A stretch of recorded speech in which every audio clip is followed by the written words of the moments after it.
pernah dengar Indonesia, negara dengan ketuhanan yang Maha Esa, sehingga Tuhan jadi jawaban akan semua persoalan yang gak terjawab. Begitu. Oh, pernah dengar Indonesia, negara dengan kemanusiaan yang adil dan beradab. Adil kepada yang punya kuasa dan beradab katanya setelah 65. Begitu. Oh, pernah dengar Indonesia, negara yang bersatu. Kemudian muncul banyak persatuan yang adu kuat dengan persatuan yang lainnya. Begitu.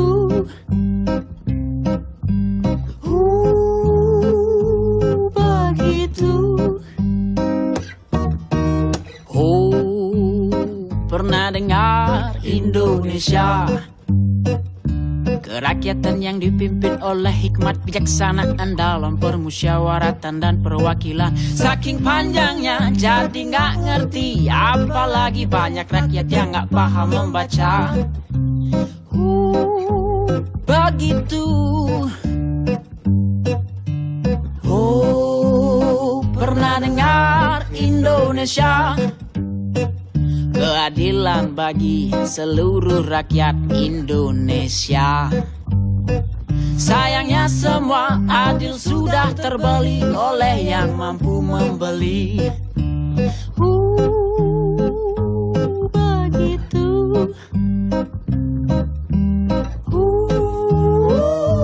Begitu.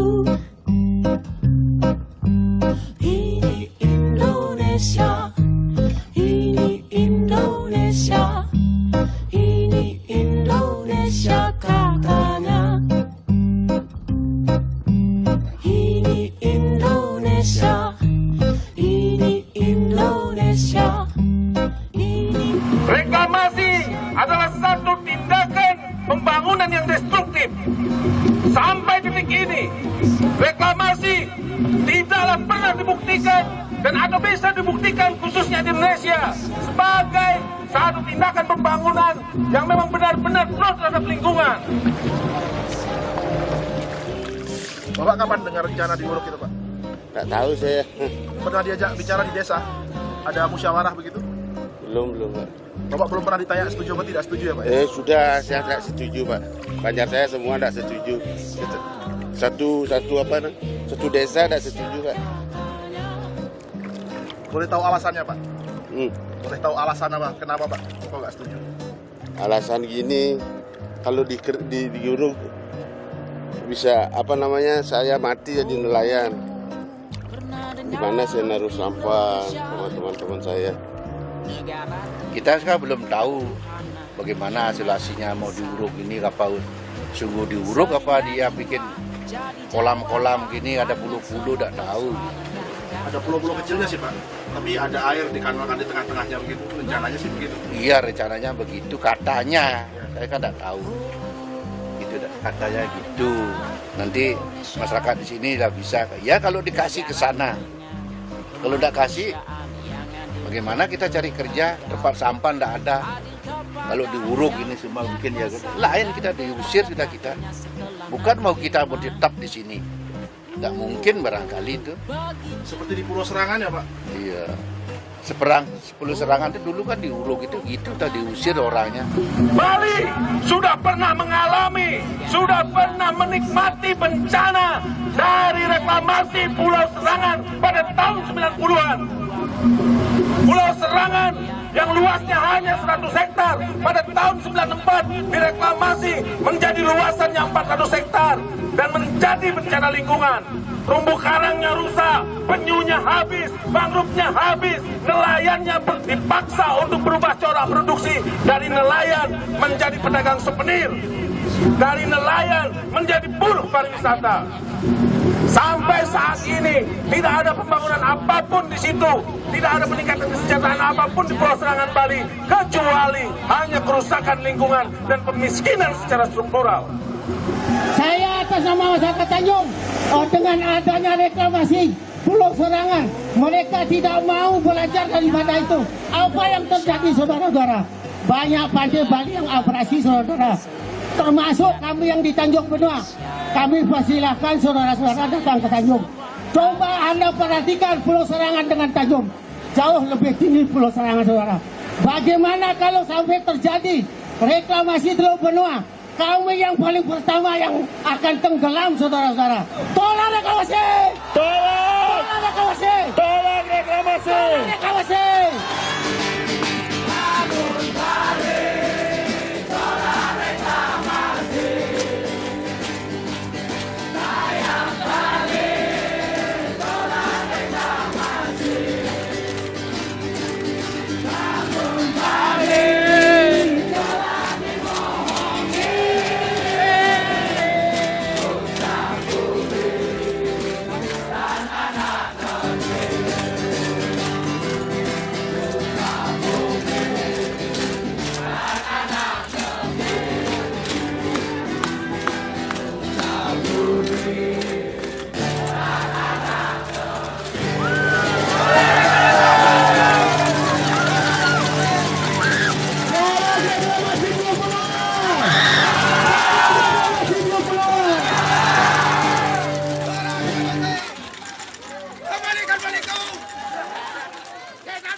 Kita tahu kalian pasti penasaran siapa sih cowok ganteng kekar eksotis di samping saya ini.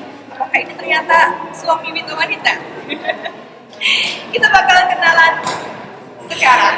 Oke, Mas Gendo ini berasal dari Bali dan dia akan memperkenalkan kegiatannya, perjuangan dia untuk menolak reklamasi di Bali. Mas Gendo, senang sekali bisa berkenalan dengan Anda. Dengan lo. Bisa perkenalkan siapa Mas Gendo ini, dari mana, dan apa yang Mas lakukan di sini? Ya, saya Gendo Swardana, saya dari Bali dan datang ke Hamburg untuk mengikuti pasar Hamburg dan kemudian mengajak beberapa teman-teman musisi dan seniman yang juga mereka secara konsisten menolakkan reklamasi terutama. Saya sendiri di Bali saat ini sedang memimpin gerakan melawan bencana reklamasi Teluk Benua yang hendak dilakukan seluas 300 hektar, pasti punya dampak luar biasa terhadap laut. Dan kebetulan anggota dari Bali reklamasi saya pimpin itu terdiri dari desa adat, pemuda adat, mahasiswa, seniman, dan berbagai individu yang tidak mengenal sebab berbagai lintas profesi, lintas suku agama yang punya concern dan komitmen yang sama untuk melawan perakusan dari penguasa. Hebat sekali perjuangannya. Mungkin bisa diceritakan hingga sekarang apa saja yang telah dicapai dan kendala-kendalanya biar teman-teman bisa tahu.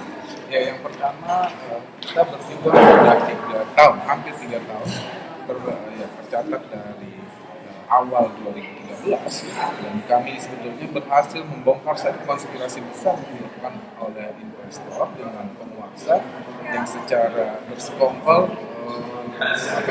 menginginkan mereka masih terpenuhi dan diam-diam dari tapi berhasil membongkar itu.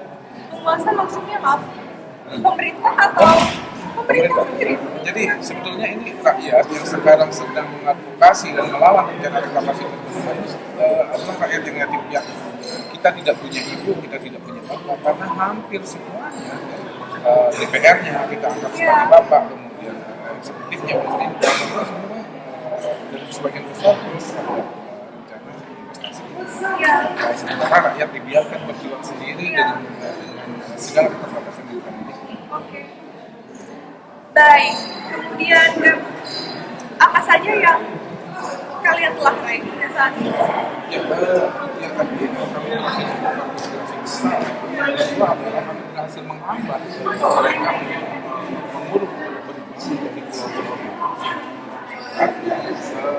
Kalau kami tidak dapat dipastikan November 2015, kita sudah bisa menguruk 2013. November 2013 harusnya mereka sudah bisa menguruk penuh. Hingga sekarang belum? Sekarang tapi masih ini upaya dari merubah hukum, mengenal uang dari kawasan konservasi kemudian diubah menjadi kawasan budidaya sehingga menjadi sah secara hukum untuk direklamasi. Padahal kalau di kawasan konservasi itu nggak bisa direklamasi. Tapi karena negara pemerintah memfasilitasi investor, maka bukan investornya yang dilarang ketika kawasan tidak boleh direklamasi. Aturan hukumnya yang diubah. Jadi ini problem yang luar biasa yang kami hadapi sampai saat ini. Sakitnya tuh di sini. Di mana lagi sakitnya? Sampai sekarang tuh Kementerian Presiden tidak berani mencabut peraturan Presiden tahun 2015 yang secara legislatif diterbitkan oleh Presiden tapi menghambat mereka kekuatan luar biasa ini adalah sebuah investasi yang ketiga yang kami lakukan adalah saat peristiwa pertama kali di Bali desa adat mereka seniman mahasiswa bergabung menjadi satu untuk merespon isu ini. Kalau dulu sifatnya sangat kecil, kalau terjadi kasus yang dekat hanya militar daerah itu saja. Tapi sekarang seluruh Bali merespon pemuda adatnya bangkit, kemudian secara nasional juga secara internasional. Jadi keberhasilan advokasi kami adalah membuka kepada dunia bahwa Bali tidak sedang baik-baik saja. Yang kedua adalah terjadi penindasan yang kemudian dibalik dengan proses-proses yang seolah demokratis. Itu yang terjadi dan kami berhasil mengembali itu. Memang menghentikannya belum sampai saat ini karena masih proses. Mudah-mudahan. Tapi semangat pasti ada ya, 45. Semangat masih ada, semangat. Karena justru mereka menunggu kami lelah, kami putus asa, kami menyerah, kami tidak semangat. Mereka menunggu saat-saat. Iya betul sekali. Ya, jadi buat kami adalah kami tidak mau menyerah. Karena menyerah sama dengan memberikan kemudahan kepada investasi lapis ini untuk merusak Bali. Teman-teman jangan lupa like video ini kalau kamu juga mendukung penolakan reklamasi Bali. Oke, Mas Gendo. Seperti yang Mas tahu, Bintang Wanita adalah channel pendidikan seksual masyarakat Indonesia secara umum. Bisa Mas berikan sedikit pendapat bagaimana kondisi generasi muda sekarang, apakah mereka sudah terinformasi akan tubuhnya sendiri? Kemudian ya seberapa penting pendidikan seks bagi masyarakat kita?